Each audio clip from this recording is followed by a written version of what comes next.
Praise God! Welcome po sa ating midweek worship service.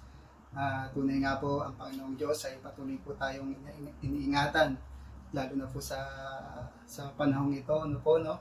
At kung inyo po mapapansin, 4 na buwan na po ang lumipas. Ngayon na po ay May na po ngayon at next month ay June at mga ngalahati na po ang taon. So sa biyaya po ng Panginoong Diyos, narito pa rin po tayo. At kahit po online ay patuloy po tayong maglingkod at patuloy po natin ipagpatuloy ang ating mga ministry para po sa Panginoong Diyos. At binabati ko nga po pala yung mga may celebrants, mga may birthday. So siguro po mamaya po ipag-pray natin, and by Sunday din po ipag-pray din po natin sila. So sila po sila Sis Mildred, Sis Leslie, si James sa LA, birthday ni LA, Krisha May, at yung ating mga wedding anniversary, Deaconess Grace and Brother Carlito, at si Pastor Lawrence and Sis Lynn on May 27. So happy wedding anniversary po and happy birthday po sa mga magse-celebrate ngayong May. So ngayon po ang ating pag-aaralan ngayon is about the wisdom of God, no? Sabi dito sa Proverbs, it's the book of wisdom. Sabi nila, the Proverbs is the book of wisdom. So bubulay-bulayin po natin is from Proverbs 8, chapter 8 verses 22 hanggang 36. Pero of course, meron din tayong mga ibang reference verses para lalo nating maunawaan ano nga ba yung wisdom of God o ang karunungan ng Diyos, and paano po natin lubos na maunawaan, although alam naman natin that the wisdom of God is mahirap pong masyado pong malalim, no? Masyado pong mahirap unawain, masyado pong malawak ang karunungan ng Diyos, pero at least sa gabi pong ito, let us try to pag-aralan po natin kahit papaano. So sabi po diyan is what is wisdom? No? Ano nga ba yung wisdom o karunungan? So sabi sa ating pag-aaral sa shorter catechism, wisdom is an attribute of God, is a characteristics, no? Characteristics of God. It's a communicable attribute of God. So ibig sabihin, pwede siyang ipasa ng Diyos, pwede niya tayong bigyan pwede niyang ibahagi ang kanyang karunungan sa atin. So God has an infinite wisdom and manifold wisdom. Ibig sabihin hindi po masusukat ang karunungan ng Diyos. Hindi po natin kayang sukatin, infinite siya and eternal. So what is wisdom based on Proverbs 8:12 up to 14? So basahin po natin yung Proverbs 8:12 to 14. Sabi po dito, I, wisdom, dwell together with prudence. I possess knowledge and discretion. So si wisdom po ang nagsasalita dito. Sabi niya, wisdom is talking. Okay po? So pag basahin po natin sa Tagalog, sabi dito, ako ay nagbibigay ng talas ng kaisipan. Tinuturo ko ang landas ng hinahon at karunungan. So pag sinabi natin prudence, matalas ang isip, matalino, mautak. Yung discretion naman ay possess knowledge, kaalaman. And discretion, pag sinabi natin discretion is yung alam mo yung tama at mali or discernment. Di po ba? So pag sinabing discretion, may kaalaman ka sa tama at mali. So si wisdom po ang nagsasalita dito. So tuloy natin. Verse 13, to fear the Lord is to hate evil. I hate pride and arrogance, evil behavior and perverse speech. Ang paggalang at pagsunod kay Yahweh ay naglalayo sa kasamaan. So yung to fear the Lord is inequate po siya kay wisdom. Kasi nga sabi po sa Proverbs 9:10, the fear of the Lord is the beginning of wisdom. So yung wisdom is actually a part or is the fear of the Lord. So inequate niya yung wisdom to the fear of the Lord.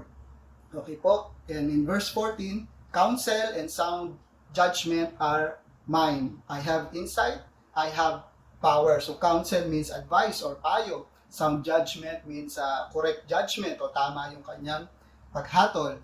Di po ba? And insight, meaning ng insight is ano ba yung insight sa Tagalog? Comprehension, unawa, understanding. Okay po? And power, so power is kapangyarihan. Diba? So, sa Tagalog yan, mayroon akong lakas at taglay na kakayahan. Ganon din naman, unawa at kapangyarihan. So eto po si wisdom. Wisdom is knowledge. Wisdom is the fear of the Lord. Wisdom is counsel, and counsel, sound judgment, insight, and power. Okay po? So yan po yung si wisdom na tinutukoy dito sa Proverbs 8:14. So itutuloy natin. So that is wisdom. Kaya lang, sabi ko dito, ang tanong natin dyan is, who is wisdom? Kasi po nagsasalita siya eh. Sabi niya, I wisdom, di ba? Sabi po, the I wisdom dwell together with prudence, I possess knowledge and discretion. So basahin ho natin, sino ba itong si wisdom? Okay po, Proverbs 8:22 to 31. Okay, Proverbs 8:22 to 23. The Lord created me at the beginning of His way, before His works of old. From eternity I was established, from the beginning, from the earliest times of the earth. So sabi ho dyan, the Lord created me. In other translation, the Lord possessed me. Okay, pagmamayari daw siya ng Lord, or kasama na siya ng Lord. Sa lahat ng nilikha ni Yahweh, ako ang siyang una. Noong una pang panahon, ako ay nalikha na. So, noong unang panahon pa, kasama na siya ng Diyos. Matagal ng panahon, ng anyuan niya ako, bago pa nalikha at naanyo itong mundo. Tuloy po natin. When there were no ocean depths, I was born. When there were no springs abounding with water, before the mountains were settled, before the hills, I was born. So, bago pa daw ho yung mga karagatan, yung mga bukal ng tubig, bago magawa ang mga bundok at mga burol, nandun na daw si wisdom. Okay po? Tuloy po natin. While he had not yet made the earth and the fields, nor the first dust of the world, when he established the heavens, I was there. When he inscribed a circle on the face of the deep, ako muna ang nilikha bago ang lupa at bukid, nauna pa sa alabok at sa lupang daigdig, nang likhain ang mga langit, ako ay naroroon na, maging ang hangganan ng langit at lupa'y italaga. So nandun na ho siya before the creation, sabi ni wisdom. When he made firm the skies above, when the springs of the deep became fixed, when he set a boundary for the sea, so that the water would not violate his command, when he marked out the foundations of the earth.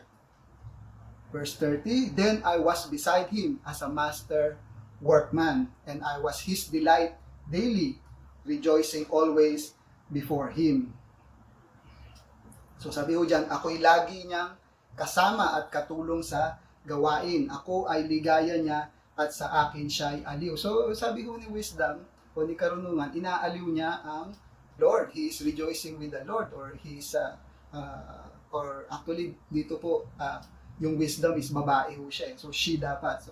So kasi po pag binasa ho natin yung mga next chapter, lady wisdom siya or she. Ganun ho yung kanyang gender. So etong si wisdom is rejoicing with the Lord. Verse 31, rejoicing in the world, His earth, and having my delight in the sons of mankind. Ako ay nagdiwang, ng daigdig ay matapos, dahil sa sangkatauhan, ligaya ko ay nalubos.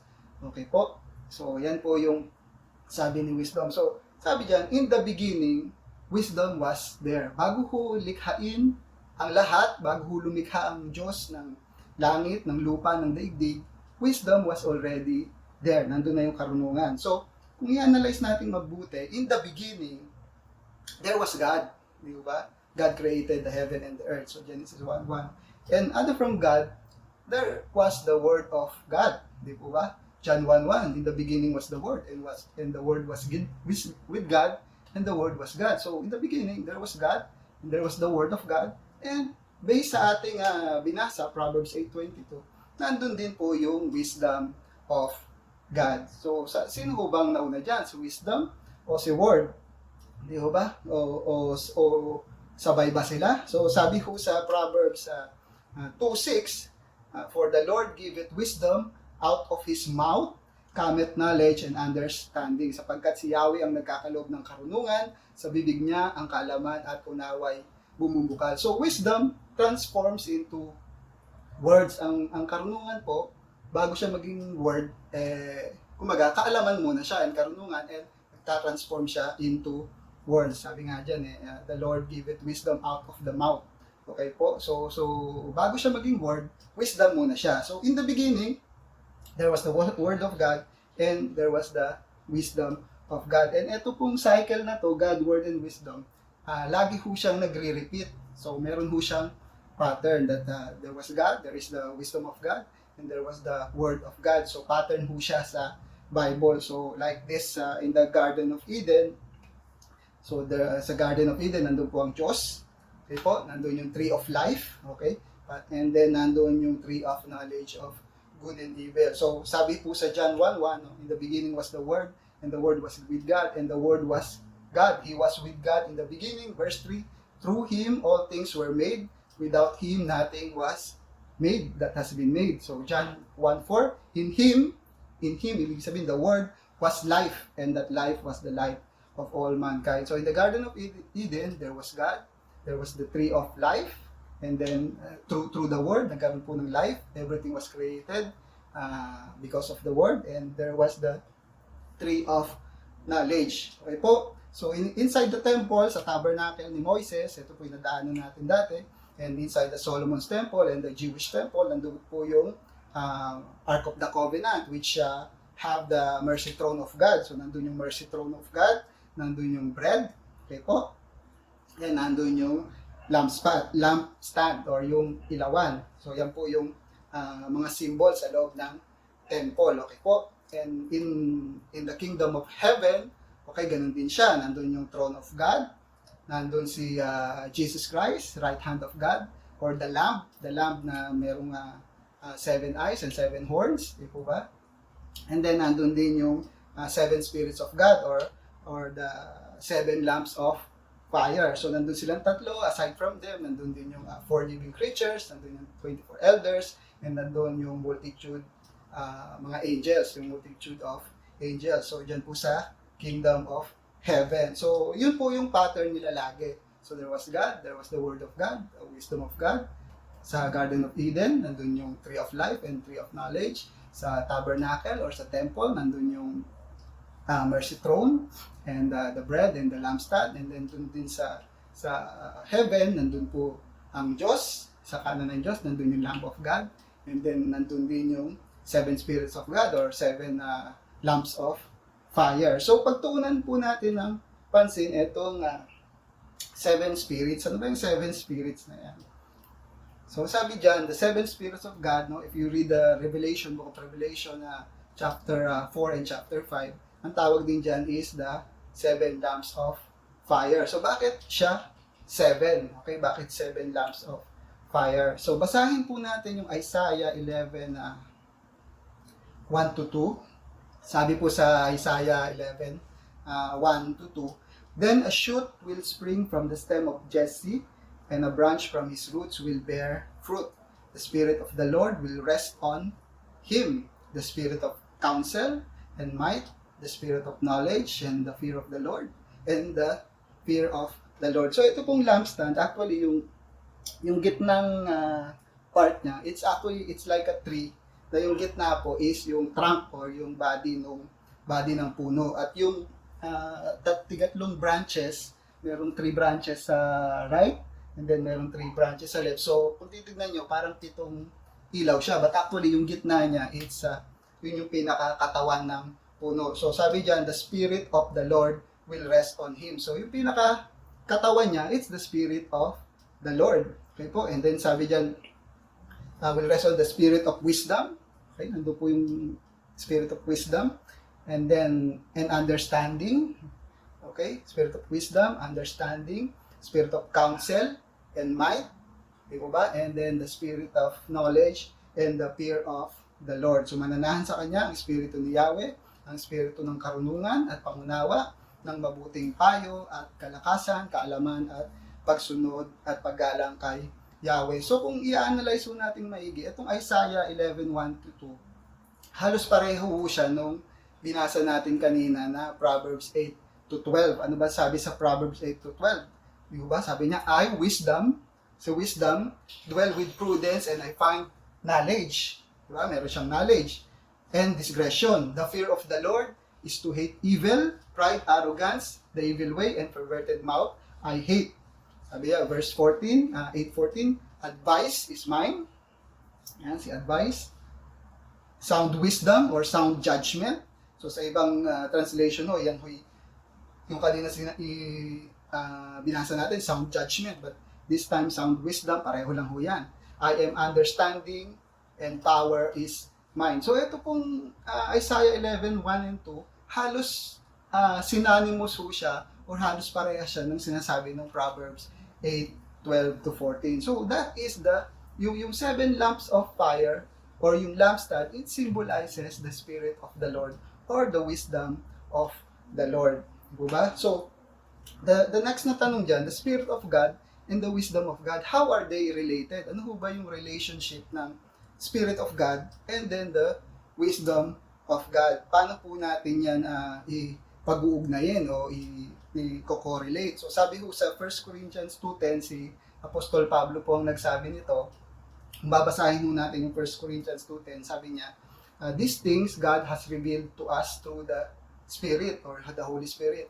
For the Spirit searches everything, even the depths of God. So the Spirit searches everything or know everything, even the depths of God. Sabi diyan, ang pinakamalalim na bagay na may kinalaman sa Diyos ay alam ng Espiritu o nasasaliksik ng Espiritu. Verse 11, 1 Corinthians 2:11. For who knows a person's thoughts except the spirit of that person, which is in him?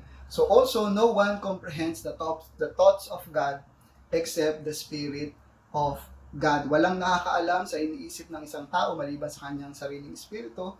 Gayon din naman, walang nakakaalam sa mga iniisip ng Diyos o walang nakakaalam sa kaalaman o sa karunungan ng Diyos maliban sa espiritu ng Diyos. So we can conclude that the Spirit of God holds the wisdom of God or holds or knows the thoughts of God. So very very closely related po ang Spirit of God and the wisdom of God, di po ba? Okay, so diretso po tayo. The benefits of wisdom. What are the benefits of wisdom? Based on Proverbs 8:32 to 33. Tuloy lang ho natin yung kaninang binasa natin. Now then, sons, sabi ho ni wisdom dito, so wisdom ulit ang nagsasalita in Proverbs 8. Now then, sons, listen to me. For blessed are those who keep my ways. Listen to instruction and be wise, and do not neglect it. So sa Tagalog ho dyan, at ngayon aking anak, ako nga ay pakinggan, sundin ang payo ko, liligaya ang iyong buhay. So blessed are those who keep my ways. Pag tinagalog nyo dyan, liligaya ang iyong buhay or happy, or your life will be happy. Di ba? And then blessed is the person who listens to me. So mapalad ang taong sa akin ay nakikinig, watching daily at my gates, waiting at my doorpost. Okay? Verse 35 to 36. For one who finds me finds life and obtains favor from the Lord. But one who sins against me injures himself. All those who hate me love death. Pagkat ang nakasumpong sa akin ay nakasumpong ng buhay. So kapag nasumpungan mo daw si wisdom, you find life or makakasumpong ka ng buhay. At ang kalooban ni Yahweh ay kanyang makakamtan. So, you will obtain the favor from the Lord kapag sinunod mo daw or kapag nahanap mo daw si wisdom. So, these are the benefits of wisdom. So, sabi diyan, we live a happy life. Okay, number 2, we are blessed, mapalad tayo. Diba? We find life and we obtain favor from the Lord. So, these are the benefits of wisdom. Kapag nakuha natin yung wisdom from the Lord or nagbahaginan tayo ng karunungan ng Lord, we obtain favor from the Lord. Sabi nga ho, na dun sa book ng Exodus, so one example is si Bezalel in the book of Exodus chapter 31. So pag binasa ho natin, sabi dyan, the Lord spoke to Moses, saying, See, I have called by name Bezalel, the son of Uri, the son of Hur, of the tribe of Judah, and I have filled him with the Spirit of God in wisdom, in understanding, in knowledge, and in all kinds of craftsmanship. Okay? So itong si Bezalel, sabi dyan, pinuspos daw siya ng Espiritu ng Diyos at binigyan ng kakayahan, kahusayan, katalinuhan, at karunungan sa lahat ng gawaing pansining. So kapag ang Spirit of the Lord pala pumasok sa atin, we gain talents. Nagkakaroon ho tayo ng gifts and talents. And etong si Bezalel, ang naging gifts niya, ang ganyang talent niya, yung paggawa ng mga craftsmanship, all kinds of craftsmanship. Sabi dito, to create artistic designs for work in gold, in silver, and in bronze. So, siya ho yung gumawa ng mga tent, siya ho yung gumawa ng tabernacle, ng Ark of the Covenant, ng mga gamit ho sa loob ng tent of meeting or dun sa tabernakulo. So, kung i-relate ho natin sa ating buhay, so, if the Spirit of the Lord is within us, nababahaginan ho tayo ng wisdom and gifts from the Holy Spirit and gifts of wisdom. So dapat ho, ginagamit ho pala natin yung ating gifts and talents para sa Lord. And if we use that, yun nga, we can have the benefit of wisdom. We live a happy life. We live a blessed life. We find life and we obtain favor from the Lord. So yan po. So maganda ho talaga kung i-apply natin yung wisdom from God. Tuloy po natin. So sabi dito, the fruit of wisdom, based on James 3:17. The fruit of wisdom. So basahin mo natin yung James 3:17. Sabi diyan, ngunit ang taong may karunungang mula sa Diyos, una sa lahat ay may malinis na pamumuhay. May bigin siya sa kapayapaan, mahinahon, masunurin, puno ng awa at kabutihan, walang pinapaboran at hindi nagkukunwari. So sabi ko diyan, ang taong may karunungan mula sa Diyos, una sa lahat ay may malinis na pamumuhay. Sa English ho, ano bang malinis na pamumuhay? Is pure. Di ba? Pag sinabi mong pure, holiness ho yan. Pag sinabing holiness, it's, yung shinare ni Brother Albert, no? Goodness is holiness. So, may begin, it's love. May begin siya sa kapayapaan. Kapayapaan is peace. Mahinahon is gentleness. Di ba? Masunurin is obedience, which is related to faithfulness. Puno ng awa is merciful or kind. Diba? Kindness, kabutihan, goodness.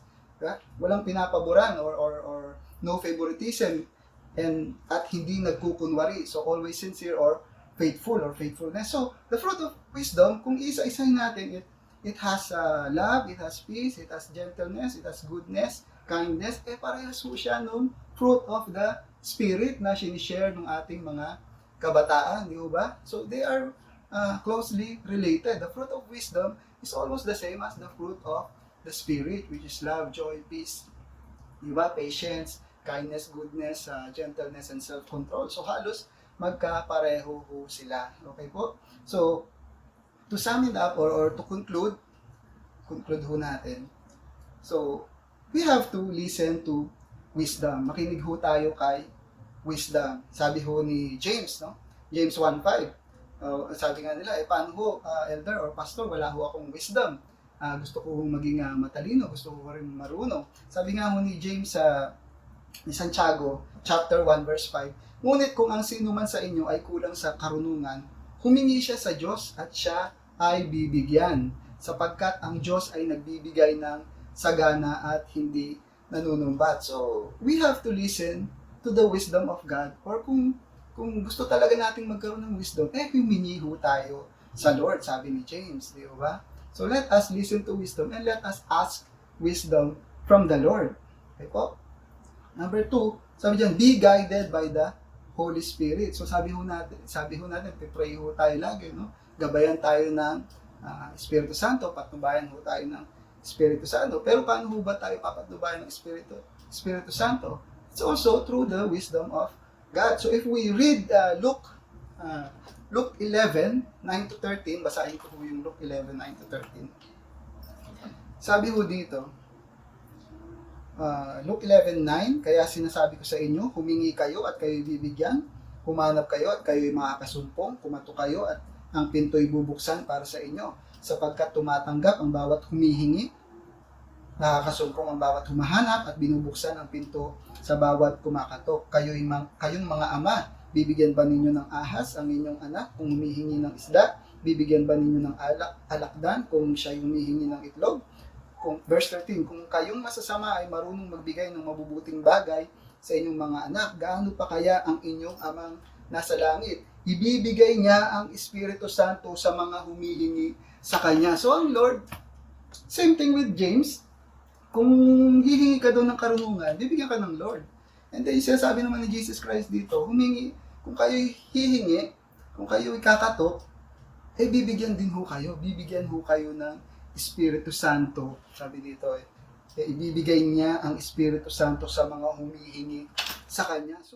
So ibig sabihin po, the guidance of the Holy Spirit, if we want guidance from the Holy Spirit, humingi rin ho tayo ng guidance from the Lord, and the Lord will give us wisdom, and the Lord will give us the guidance of the Holy Spirit. Di ba?